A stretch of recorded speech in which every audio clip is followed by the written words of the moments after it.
Agrimly is an AI-powered platform for online agriculture तो यहाँ पे education. अब हम लोग जानेंगे क्लाइमेटिक फैक्टर। क्लाइमेटिक फैक्टर या वेदर पैरामीटर वो फैक्टर होते हैं जो ना केवल क्रॉप प्लांट को ओवरऑल किसी भी वेजिटेशन को या प्लांट को, ज्योग्राफी में आपने पढ़ा होगा कि प्लांट के डिस्ट्रीब्यूशन को डिसाइड करते हैं ये क्लाइमेटिक फैक्टर। और इनमें नंबर 1 है प्रेसिपिटेशन या rainfall. Precipitation is the sum total of all type of the rain which fall from the sky or atmosphere। तो इसमें रेनफॉल आते हैं, ड्यू आते हैं, फॉग आते हैं। तो प्रेसिपिटेशन में स्नो भी आता है। प्रेसिपिटेशन डिसाइड करता है कि कौन से एरिया में कौन सा क्रॉप लगेगा।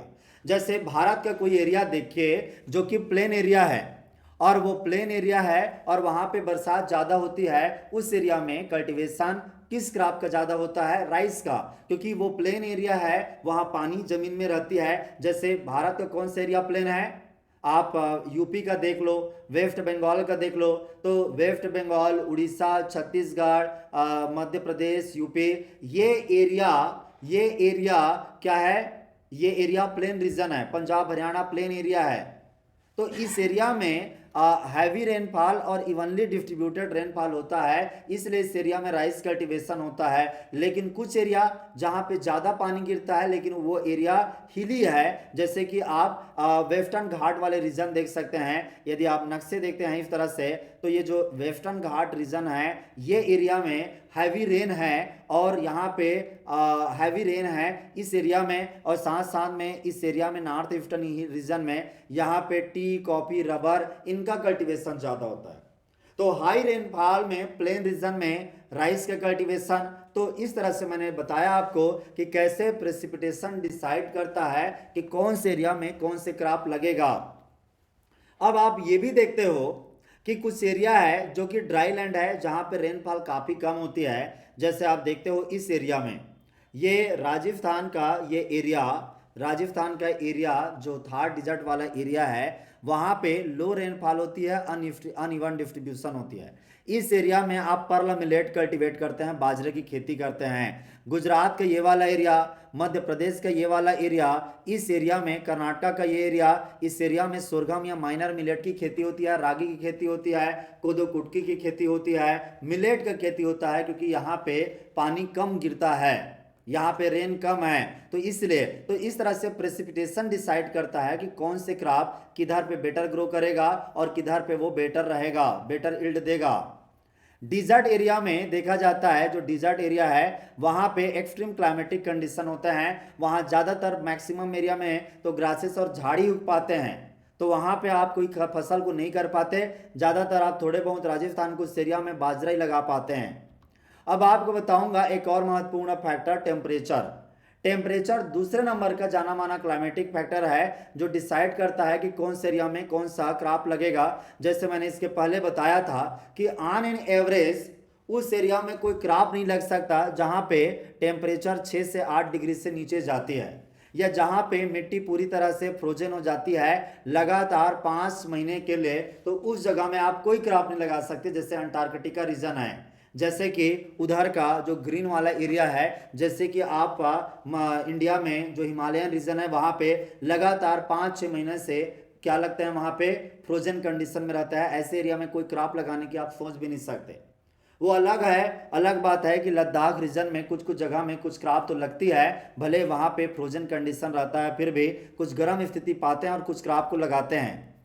ऑन एन एवरेज जो क्रॉप हैं वो 15 टू 40 डिग्री सेंटीग्रेड उनके लिए ऑप्टिमम है। लगभग सारे क्रॉप को देखो तो 15 डिग्री और 40 डिग्री है, उस रेंज में ही वो बेटर ग्रो करते हैं। जैसे एग्जांपल के लिए आपको बताऊं, राइस के लिए मिनिमम टेम्परेचर 10 डिग्री सेंटीग्रेड, इससे ये ग्रो करना बंद कर देगा। और राइस पौधा और जो 36 से 38 डिग्री 6 है, ये इसके लिए मैक्सिमम है, और ऑप्टिमम ये ग्रो करेगा 32 डिग्री सेंटीग्रेड में। इसी तरह से लगभग लगभग हर क्रॉप का एक मिनिमम, मैक्सिमम और ऑप्टिमम टेम्परेचर डिसाइड है। आपको बताना चाहूंगा तीसरा एक, यहां पे मैंने टेम्परेचर के बारे में बताना, वो पॉइंट को याद करो। जहां पे वार्म कंडीशन है, वार्म एंड मोइस्ट कंडीशन है, उस जगह में बनाना कल्टीवेट कर सकते हैं। पहले मैं बताया था ना कि बनाना कल्टीवेशन होता है जहां पे एकदम टेम्परेचर डाउन है, कूलर टेम्परेचर है, टेम्परेट रीजन, उस एरिया में आप गेहूं लगाना पसंद करोगे। Atmospheric humidity, on an average जितने भी क्रॉप होते हैं उनके लिए स्टैंडर्ड ह्यूमिडिटी 40 to 60 डिग्री होती है, और मॉइस्चर जो एटमॉस्फेयर में होता है यदि वो हाई है यानी रिलेटिव ह्यूमिडिटी हाई है तो पेस्ट और डिजीज आने के चांस ज़्यादा होते हैं, तो ये भी फैक्टर है। उसके बाद सोलर रेडिएशन, सोलर रेडिएशन सबसे ज़्यादा मायने करने वाला फैक्टर है, क्योंकि जो प्लांट हैं वो फोटोसिंथेसिस में सोलर रेडिएशन का ही उपयोग करके फोटोसिंथेसिस करते हैं और पत्तियां बनाते हैं, बायोमास प्रोड्यूस करते हैं। सोलर रेडिएशन सीधा फोटोसिंथेसिस में डिसाइड होता है, तो सोलर रेडिएशन लाइट और टेम्परेचर दोनों प्रोवाइड करता है, दोनों ही क्रॉप प्रोडक्शन के लिए जरूरी चीज है। तो फोटोसिंथेसिस प्लांट में ज़्यादा होगा और बायोमास ज़्यादा होगा जब प्लांट को फोटोसिंथेटिकली एक्टिव रेडिएशन सही से मिलेंगे। ये फोटोसिंथेटिव एक्टिव रेडिएशन कौन से होते हैं? ये विजिबल लाइट ही फोटोसिंथेटिकली एक्टिव रेडिएशन होते हैं, यानी कि प्लांट को विजिबल लाइट जिसका रेडिएशन का वेवलेंथ कितना है 400 से 700 नैनोमीटर, इस लेंथ के रेडिएशन मिलते हैं, विजिबल लाइट मिलते हैं, तो फोटोसिंथेसिस ज़्यादा होगा, और फोटोसिंथेसिस ज़्यादा होगा तो बायोमास ज़्यादा होगा। कई सारे प्लांट हैं वो कितने आवर्स के लिए लाइट मिल रहा है इसको भी लेकर के कंसर्न रहते हैं, उसका जो फोटोसिंथेसिस है वो वो जो फ्लावरिंग है वो रिस्पॉन्ड करता है लाइट आवर्स को। इस आधार पे कई सारे प्लांट 60 डे प्लांट होते हैं, इनको कम आवर्स लाइट चाहिए फ्लावरिंग करने के लिए। राइस सनफ्लावर 10 घंटे से भी 12 घंटे से भी कम की लाइट चाहिए, जबकि बहुत सारे प्लांट होते हैं वो लॉन्ग डे प्लांट होते हैं। लॉन्ग डे प्लांट होते हैं उनको फ्लावरिंग के लिए लॉन्ग आवर्स चाहिए, जैसे गेहूं है। कुछ प्लांट ऐसे भी होते हैं टमाटो जैसे जिनको कोई ज़्यादा फर्क नहीं पड़ता, वो डे न्यूट्रल प्लांट होते हैं। तो सनफ्लावर है वो लाइट के डायरेक्शन में मुड़ जाता है, वो लाइट को ही रिस्पॉन्ड करता है, इसे फोटोट्रॉपिज्म कहते हैं। तो हम जानते हैं। अब आपको बताता हूं मैं एक और केस। कई एरिया में जैसे कुछ क्रॉप प्लांट सीओफाइट हैं, मतलब सीड लविंग, वो ज़्यादा फोटोसिंथेसिस करते हैं, ज़्यादा बायोमास प्रोडक्शन करते हैं छाया में। जैसे एग्जांपल है बीटल्स, पान खाई के पान बनारस वाला जो पान की पत्ती होती है, मैं त्रिपुरा में था, त्रिपुरा के कई सारे किसान वो बीटल लगाते हैं तो वो छाया में लगती है। तो ऐसा नहीं है कि सारे प्लांट को ज़्यादा बायोमास प्रोड्यूस करने के लिए, हरा भरा होने के लिए उनको ज़्यादा लाइट चाहिए। जो हेलियोफाइट हैं, जो सन लविंग प्लांट हैं, उनको ज़्यादा लाइट मिलने पे वो ज़्यादा फोटोसिंथेसिस करते हैं, लेकिन वो भी एक पॉइंट तक। जब एक लाइट सैचुरेशन पॉइंट पहुंच जाता है ना, तो वो भी ज़्यादा और फोटोसिंथेसिस या बायोमास प्रोड्यूस नहीं कर सकते। तो लाइट भी एक बड़ा फैक्टर होता है कि वो डिसाइड करता है कि कौन से एरिया में कौन से। अब बीटल को ज़्यादा लाइट वाले एरिया में लगा दोगे वो ग्रो कर ही नहीं पाता है, क्योंकि वो सेट लविंग प्लांट है। ठीक है, समझ में आ गया। इसी तरह से विंड स्पीड ऑप्टिमम 10 से 12 किलोमीटर पर किलोमीटर की आवाज से विंड ब्लो हो रही है, तो यह ऑप्टिमम है, क्योंकि यदि इससे नीचे हो जाएगा तो विंड पॉलिनेशन नहीं होगा, क्रॉप में पॉलिनेशन नहीं होगा विंड के थ्रू, जो पत्तियों से इवेपो ट्रांसपिरेशन नहीं होगा या ट्रांसपायर नहीं होगा पानी, और फिर ट्रांसपिरेशन नहीं होगा तो जमीन से पानी प्लांट के अंदर चढ़ नहीं पाएंगे।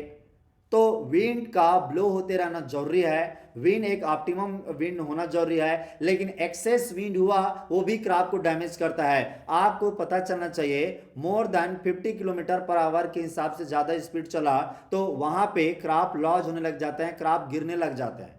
आपको बताना चाहूँगा यदि 50 किलोमीटर पर आवर से ज़्यादा का विंड स्पीड चला तो केले के जो पौधे हैं वो गिर जाते हैं, क्योंकि वो पकड़ नहीं बनते, गन्ने हैं वो गिर जाते हैं, राइस के पौधा गिर जाते हैं। तो ज़्यादा विंड स्पीड ज़्यादा ठीक नहीं होता।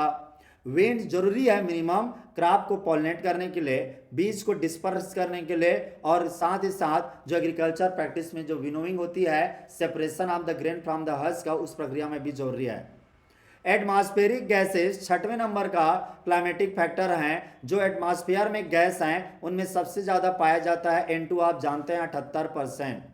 तो ये एटमॉस्फेरिक गैसेस है, ये डायरेक्ट प्लांट के ग्रोथ में काम नहीं आते, लेकिन यही नाइट्रोजन जब मिट्टी के अंदर जाते हैं तो ये लेग्यूम प्लांट में बायोलॉजिकल नाइट्रोजन फिक्सेशन में यूज होते हैं और प्लांट की नाइट्रोजन रिक्वायरमेंट की पूर्ति करते हैं।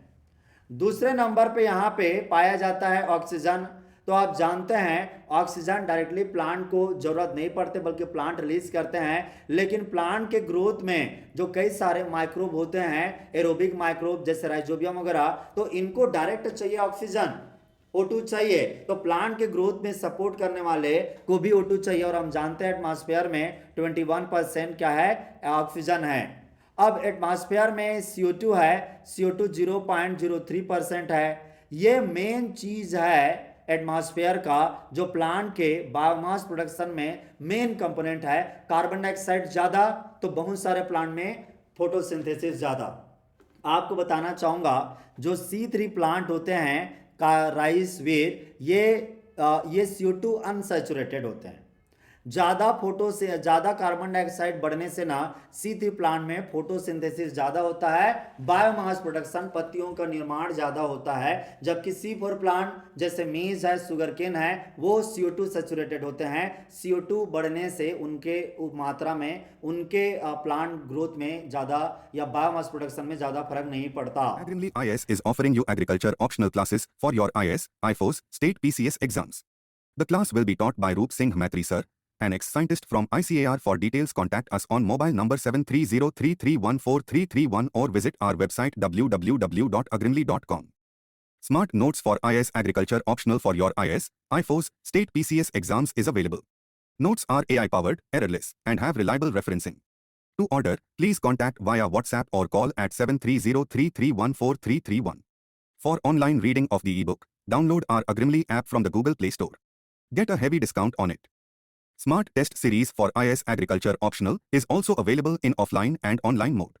Answer copy check by Roop Singh Maitri sir, an ex-scientist from ICAR. To start the test series, please contact via WhatsApp or call at 7303314331. Get a heavy discount on it. Thank you for watching this video. If it was useful for you, then do like and share it among friends. Don't forget to subscribe to our YouTube channel, Agrimly IS, so that you can get notifications about our future videos on time.